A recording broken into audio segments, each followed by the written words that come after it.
What's going on, Laker fans? Appreciate you guys tuning in. A little Lakers Talk Daily this morning on a Thursday. Lakers getting ready to take on the Phoenix Suns a little bit later tonight. Both teams, arguably two of the most disappointing teams so far in the NBA.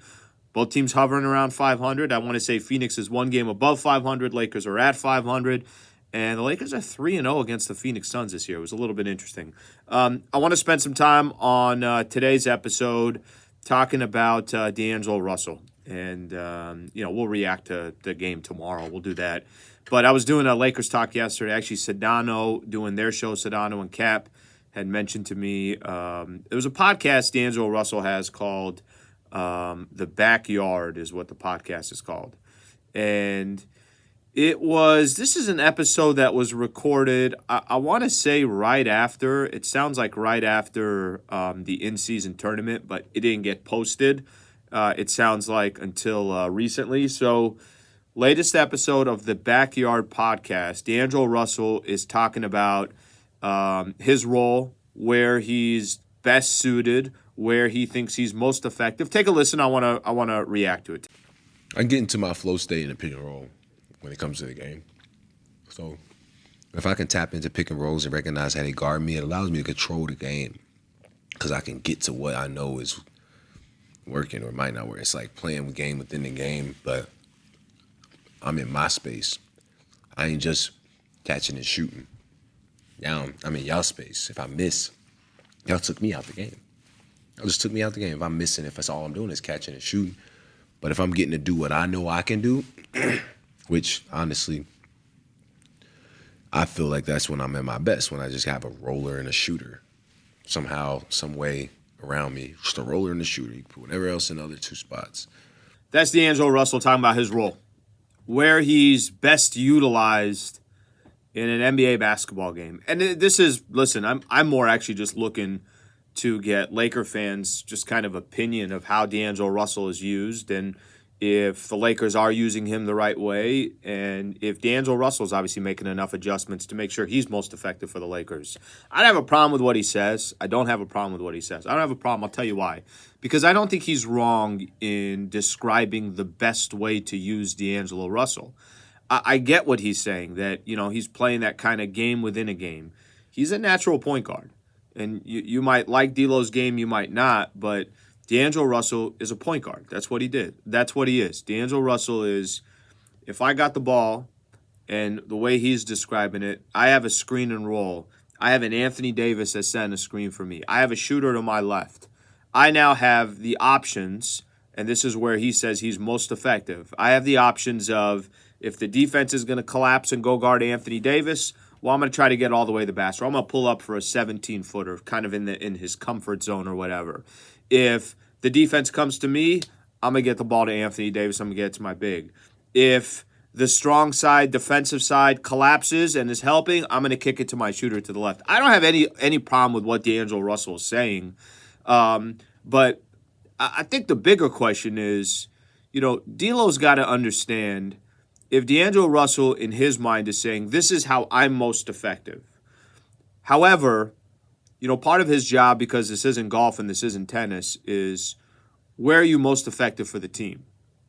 And the way the Lakers need you to be most effective might not be what is personally best suited for you as an individual. Now, that's up to Darvin Ham to get the best out of each player and to get the strengths out of each player. But I'll throw this out to Laker fans. I think this is a good question to throw out there. Are the Lakers using D'Angelo Russell the right way? D'Lo went from playing basically 30 minutes a game starting. Now he's coming off the bench, so naturally I think his minutes are going to be reduced. I saw some games early on where he was only playing 17, 18 minutes, so they were going from about 28 to 30 down to 17 or 18. But then he went through that injury with his tailbone and kind of working his way back. He's been back for a couple of games now. Listen, if D'Angelo Russell's on this team by the time the trade deadline is far and past, he's going to be a critical piece, period. There's no other way to put it. D'Angelo Russell has areas of his game that's very important and beneficial to the Lakers.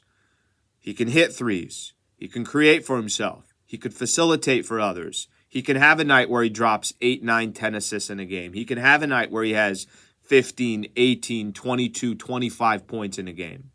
Problem with D'Lo, it's really never been on a consistent basis. So I'm not 100% sure what D'Lo's going to give every night. And maybe his argument here is he's also not sure what the rotation's going to look like and how the Lakers want to use him versus how he wants to get used. D'Lo's a polarizing player for the Lakers. I had Dan Weike, who covers the Lakers for the LA Times. He was on in the pregame show before the Raptors game, and he was talking about just kind of how crucial D'Lo is to the puzzle that the Lakers are trying to figure out, how crucial he is to having a team that does go on a deep playoff run. Again, that's if he's here. Do I think he's going to be here past the trade deadline? I don't know. What do you think it is? 50-50? I mean, I have no idea. But I do think if he is here, and while he is here, he is a critical piece. I've heard a couple people tell me this, yeah, Al, but you can't keep this guy in the game because he can't play defense. You're not wrong there. But that's why you kind of want to have that balance of the Lakers. Jared Vanderbilt's not an offensive player. So there's times Vando hurts the Lakers because he's basically all defense. Cam Reddish is kind of finding his hybrid role. What he hit, 4 threes in the last game. So he's found ways to be effective and everything else, even though he's dealt with some injuries being in and out of the lineup. So there's some guys that have real great strengths, some guys that, there's clear weaknesses. D'Lo's got his weaknesses, but he has his strengths as well. So Laker fans, I'll throw this out to you. How do you think the Lakers are using D'Angelo Russell? Is D'Lo a guy that you think you'd like to see past that February 8th trade deadline? Me personally, I think there's a lot of Laker fans that are going to lean towards no, move on, trade the guy, and figure out what you can get for him. Well, you got to get obviously the right talent back if you are going to trade him. But I think it makes for an interesting conversation. Lakers and the Phoenix Suns coming up tonight. Pre-game show will be at 5:30. Tip-off will be at 7 o'clock. All the shows are obviously here as well. Travis and Sleewa show coming up here shortly. So appreciate you guys tuning in, Laker fans. Hope you guys have a good rest of your day, and we'll catch you guys tomorrow. Thanks, Laker fans.